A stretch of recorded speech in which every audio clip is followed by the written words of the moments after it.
Biye tene marsi kalo kilita ani wolofila sanba fila ani mugan duru amunu sokoleno Mali kunnafoni na su ani kile an ka foli baw bɛɛ lajɛlen aw bisimila Mali kunnafoni kɔnɔna na bamanankan kunnafoni kɛnɛ kan.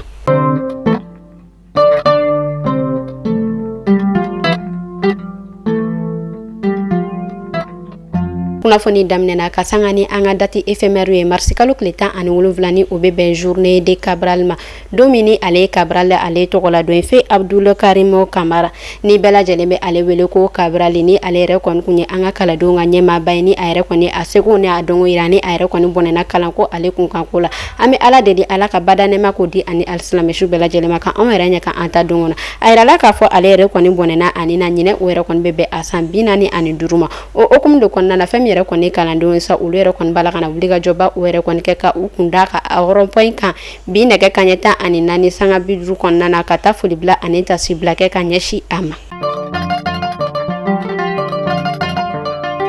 Ministre de la Santé colonel Hassan Badialo ale yɛrɛ kɔni bola ka wuli ka jɔba o yɛrɛ kɔni kɛ ni ENPS muso jɛkulu kɛrɛnkɛrɛnnenya la Amicale des femmes travailleuses de l'ENPS u bola ka wuli ka jɔba o yɛrɛ kɔni kɛ ka dɛmɛ don ka ɲɛsin fɛn min yɛrɛ kɔni chrétien diinɛ maaw ale ni silamɛ diinɛ maaw ma juma tɛmɛlen wa yira k'a fɔ du 500 ɲɔgɔn kɔ olu yɛrɛ de kɔni bola ka ni dɛmɛ sɔrɔ ani fɛn min yɛrɛ kɔni ENPS ale lakana tigilamaw ye ale ni fɛn min yɛrɛ kɔni u ka nettoyage kɛlaw ye o tɛmɛnen kɔfɛ tuguni fɛn min yɛrɛ kɔni sifinakaw ye sifinaka minnu ni olu yɛrɛ kɔni somaw to la fasoko la dɛmɛ dula ka ɲɛsi olu ma ko fɔta ninnu ma dɛmɛ yɛrɛ kɔni kɛnɛ ka fɛn yɛrɛ kɔni ministre de la santé colonel Hassan Badialo a yira k'a fɔ bɛɛ lajɛlen kan ka dɛmɛ o yɛrɛ kɔni do sungalo ale kɔnɔna na ka ɲɛsi i duguma mɔgɔ ma o tɛmɛnen kɔfɛ a tilala tuguni k'a yira k'a fɔ sifinaka denmisɛn minnu ni olu yɛrɛ kɔni somaw to la fasoko la ko bɛɛ lajɛlen k'i hakili to la ko nin denmisɛnnin ninnu ye faso tari ko bɛɛ lajɛlen ka i hakili to u la INPS ale yɛrɛ kɔni muso jɛkulu ninnu yɛrɛ kɔni bɔla ka nin dɛmɛ yɛrɛ kɔni do ale ni fɛn yɛrɛ kɔni ministre de la santé ale yɛrɛ fɛnɛ kɔni bɔla ka fara u kan ka nin dɛmɛba in do ka ɲɛsin nin ma ko fɔta ninnu ma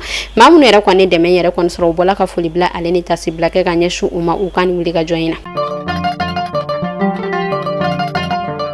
Sikaso ale kunnafoniw kɔnɔna na a yirala k'a fɔ dɔgɔkun tɛmɛnen sanjiba o yɛrɛ kɔnɔna na Sikaso marabolo la kɛrɛnkɛrɛnnenya la u ka yɔrɔ min bɛ sa ni ale bɛ wele ko Kurusan dugu Zana dugu ale ni Mamasoni wa yira k'a fɔ sanji yɛrɛ kɔni kɛra sababu ye ka tiɲɛni ko o yɛrɛ kɔni la don u ka pomme de terre sɛnɛnaw kun kosɛbɛ wa yira k'a fɔ san 2000 ale ni 25 la pomme de terre ale yɛrɛ kɔni bɛna sɔn ka gɛlɛya ka sababuya kɛ fɛn min yɛrɛ kɔni ji ye o yɛrɛ kɔni bɔla ka tiɲɛniba o yɛrɛ kɔni kɛ Sikaso marabolo la wa yira tuguni k'a fɔ kun nasina kɔrɔ fɛn min yɛrɛ kɔni sanji yɛrɛ kɔni nana ye kosɛbɛ ka kɛ sababu ye ka to pomme de terre caman o yɛrɛ kɔni tiɲɛna. An bɛ taa Gundamukaw olu fɛ yen nɔ a yirala k'a fɔ dɔgɔkun tɛmɛnen alamisadon fɛn min yɛrɛ kɔni ye du 700 ɲɔgɔn kɔ olu yɛrɛ kɔni bolila ka bɔ u ka sigidaw la kɛrɛnkɛrɛnnenya la Fatakara ka u kun da Gundamuka ka sababuya kɛ fɛn min yɛrɛ kɔni bingani wale tigilamɔgɔw ye olu yɛrɛ kɔni bɛ ka taa bagabagali kɔ o ta ka nin ma ko fɔta ninnu sɛgɛrɛ. An bɛ taa Bakansi ale ni Banjagara u y'a yira k'a fɔ bingani wale tigilamɔgɔw olu yɛrɛ kɔni bɔla ka u kun da kari dɔ yɛrɛ kɔni ka kari min ni a yirala k'a fɔ maa 12 o yɛrɛ kɔni ɲɔgɔn kɔ kun b'a kɔnɔ u y'a yira k'a fɔ kari yɛrɛ kɔni minɛnen sa maa 12 minnu ni u yɛrɛ kɔni kun b'a kɔnɔ u yɛrɛ kɔni tununna ni olu ye an bɛ wagati min na i n'a fɔ sisan nɔ kunnafoniya jɔnjɔn o yɛrɛ kɔni ma sɔrɔ olu la fɔlɔ.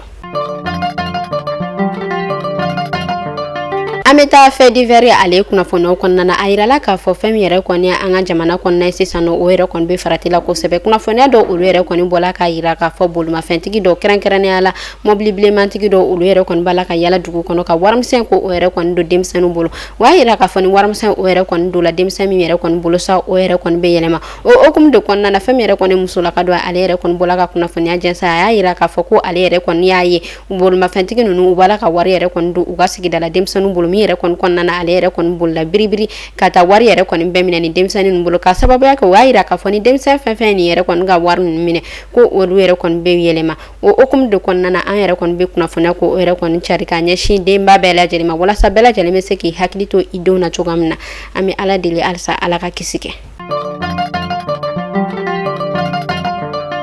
An bɛ taa kɔkan kibaru la kɛrɛnkɛrɛnnenya la Burkina Faso a yirala k'a fɔ Burkina Faso ale yɛrɛ kɔni bɔla ka usine kura dɔ dayɛlɛ usine kura min ni o yɛrɛ kɔni ka baara bɛnnen don panneau solaire ale yɛrɛ kɔni dilanni ma kɛrɛnkɛrɛnnenya la u ka marabolo la marabolo min ni ale bɛ wele ko Kosodon ni ale yɛrɛ kɔni ka surun Wagadugu la wa yira k'a fɔ fɛn min yɛrɛ kɔni ye ni usine kofɔta in ye o yɛrɛ kɔni labɛnna ni dollar wari miliyɔn 18 o yɛrɛ kɔni ɲɔgɔn kɔ ye wa yira k'a fɔ ni usine kofɔta in yɛrɛ kɔni a yɛrɛ kɔni bɛ se ka panneau den 100 o yɛrɛ kɔni ɲɔgɔn dilan tile kɔnɔ.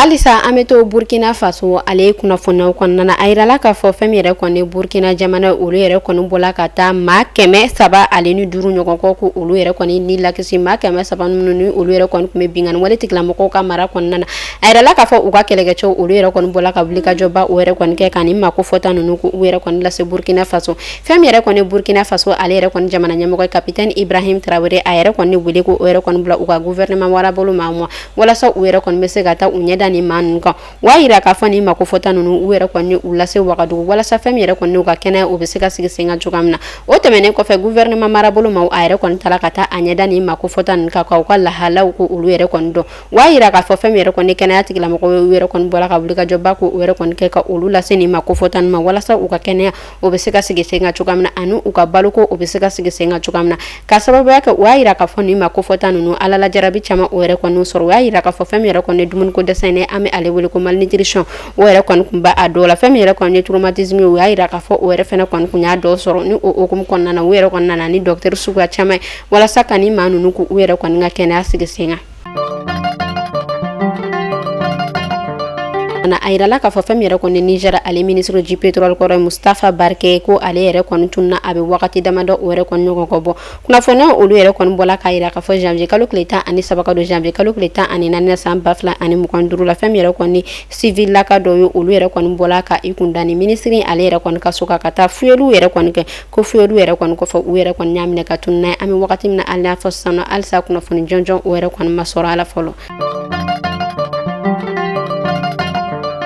kunnafoni kuncɛla an bɛ taa Senegal araba tɛmɛnen mars kalo tile 12 san 2025 kɔnɔna na Senegal ale ye marabolo min bɛ yen nɔ kɛrɛnkɛrɛnnenya la u ka lycée min bɛ yen nɔ ni ale bɛ wele ko lycée Mako a yirala k'a fɔ fɛn min yɛrɛ kɔni musolaka maa 22 ɲɔgɔn kɔ olu yɛrɛ kɔni binna n'u olu yɛrɛ kɔni binna kun min kama sa o de fɛn min yɛrɛ kɔni jinɛ Maimuna ko o yɛrɛ kɔni dola ni mako fɔta ninnu na o hukumu de kɔnɔna la fɛn min yɛrɛ kɔni u ka kalan yɛrɛ kɔni o yɛrɛ kɔni jɔla o yɔrɔnin bɛɛ la ni o yɛrɛ kɔni wele ko o yɛrɛ kɔni bila u ka lakana tigilamɔgɔ ma olu yɛrɛ kɔni nana ka na ni mako fɔta ninnu ko u yɛrɛ kɔni cɛ ka taga n'u ye o y'a yira k'a fɔ u yɛrɛ kɔni bala kana wuli ka jɔ yɛrɛ kɔni sigi sen kan fɛn min yɛrɛ kɔni jinɛ Maimuna ye walasa a yɛrɛ kɔni bɛ se ka kɛlɛ cogoya min na ka bɔ u ka marabolo kɔnɔna na o tɛmɛnen kɔfɛ o y'a yira k'a fɔ fɛn min yɛrɛ kɔni u ka kalan o yɛrɛ kɔni kun jɔlen don ni wagati ko fɔta in yɛrɛ kɔni na.